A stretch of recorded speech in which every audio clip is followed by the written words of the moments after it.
शिव पुराण कह रही है, मैनावती की गोद में बैठी आज पार्वती रो रही है। मैनावती ने कहा, पार्वती इतने दिन में तेरी आंख में आंसू नहीं आए लाडो, इतने दिन निकल गए तेरी आंख में अश्रु नहीं था बेटा, आज तेरी आंख में आंसू है बेटा।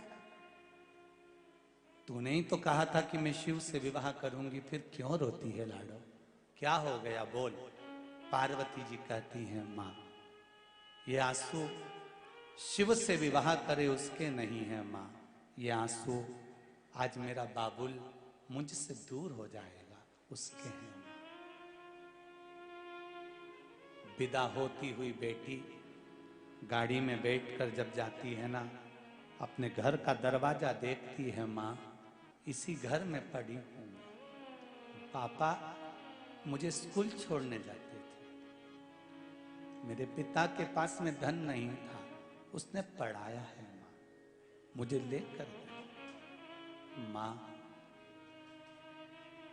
तू सबसे पहले रोटी का निवाला लेकर रसोई घर में बैठकर बनाती बनाती भी मेरे मुख में खिलाती है माँ।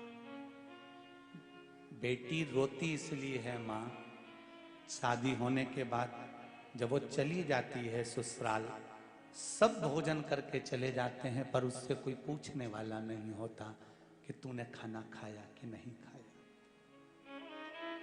तब बेटी की आंख में आंसू भर आते हैं, आंख से आंसू ढलती हुई 2 रोटी खाने बैठी थी तो पेट भर गया होता है।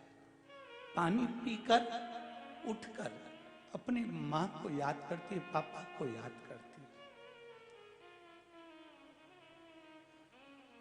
एक बेटी विदा करते करते भी कहती, बाबुल इतनी दूर मत भी आना कि मैं तुझसे मिल ना सकूं, पापा कभी कभी मिलने जरूर आना, आपकी याद आती है बाबुल, कभी ऐसा क्षण मिले जब बेटी की याद आ जाए। पार्वती को गले से मैनावती लगा लेती। मैनावती हिमालय राज सामने आते हैं और हिमालय राज ने कहा, लाडो सब कुछ तेरा है, तुझे जो अच्छा लगे वो लेकर चली जा। विवाह के 1 दिन पहले तक भी गरीब बाप दूसरे से कहता है, देख उसको सिलाई का शौक है, सिलाई मशीन ला, पैसे नहीं है कहां से लाओगे। बाप अपनी हैसियत से ज्यादा देता है साहब, नहीं है उसकी कैपेसिटी पिता की कि बफेट कर सके, रिश्तेदारों को खिला सके, फिर भी कर्जा लेकर 4 तरह का मीठा बनाकर अपनी बेटी के मेहमानों को खिला कर कर भेजता है। बाद में जब हिसाब करने बैठता है तब सोचता है जमीन का कौन सा टुकड़ा बेचूं जो बेटी के दहेज में दिया गया, उस टुकड़े को बेचने की बात करता है। वो पिता होता है, वो बाबुल होता है जो एक टुकड़ा बेचने को तैयार हो जाता है। मेरी लाड़ हो जा रही, इसकी आंख में आंसू नहीं आना चाहिए। अरे खुशी खुशी करो विदाई। उसके बाद भी बराती आकर सामानों में मुंह चढ़ाते हैं, पूड़ी ठंडी दे दी, गुलाब जामुन ठंडी दे दी। अरे किसी बाप से तो पूछो जिसकी बेटी जा रही हो, अरे तुमको तो लाज आना चाहिए बोलने से पहले कि पूड़ी ठंडी दे दी। अरे उस बाबुल से पूछो जिसने पूरी पूंजी लगा दी अपनी बेटी की विदाई में, सब कुछ लुटा दिया एक बाप ने अपनी बेटी की विदाई में, उससे पूछो कैसे लाया।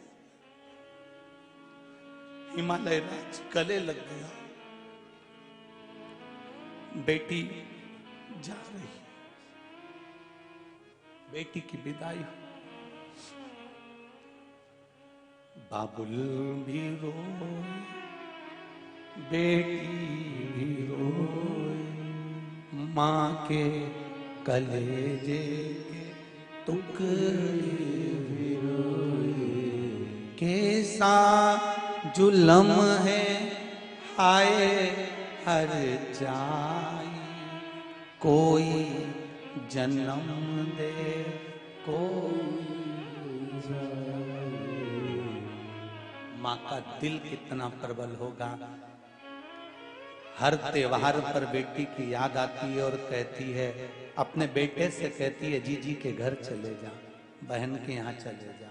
नहीं जाता, तब पड़ोसी कोई जाता है ना, एक झोले में साड़ी बिछोड़ी चूड़ा धरकर, तिल्ली का लड्डू धरकर, सामान रखकर, थोड़ी गजक रखकर बेग को बांध कर दे देती। पड़ोसी से कहती मेरी बेटी इंदौर रहती है, तुम दे दोगे क्या? बेटी के सामने जब झोला जाता है, बेटी जब झोले को खोलती है, तिल्ली का लड्डू निकालती है तो माँ की याद आ जाती है। माँ तू आज भी मुझे नहीं भूल पा रही है, अभी भी वही क्या।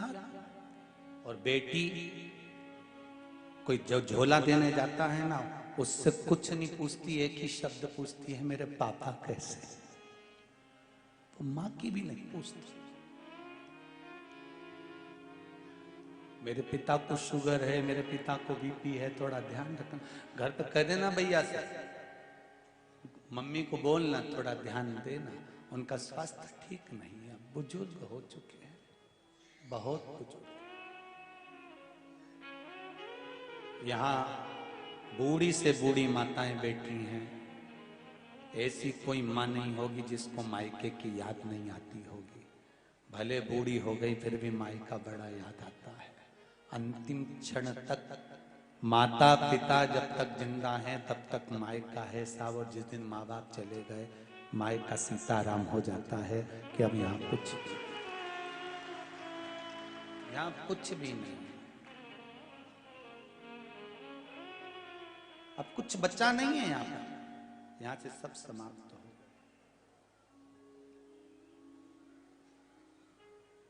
शिव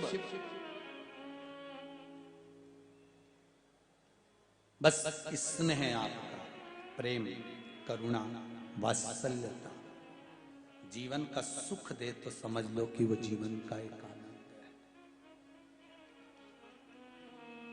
तो आनंद है।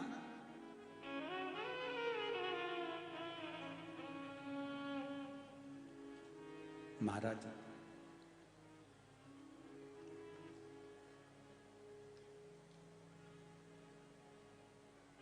शिव कथा कह रही है। पार्वती जी विदा हुई, कैलाश पर पहुंची,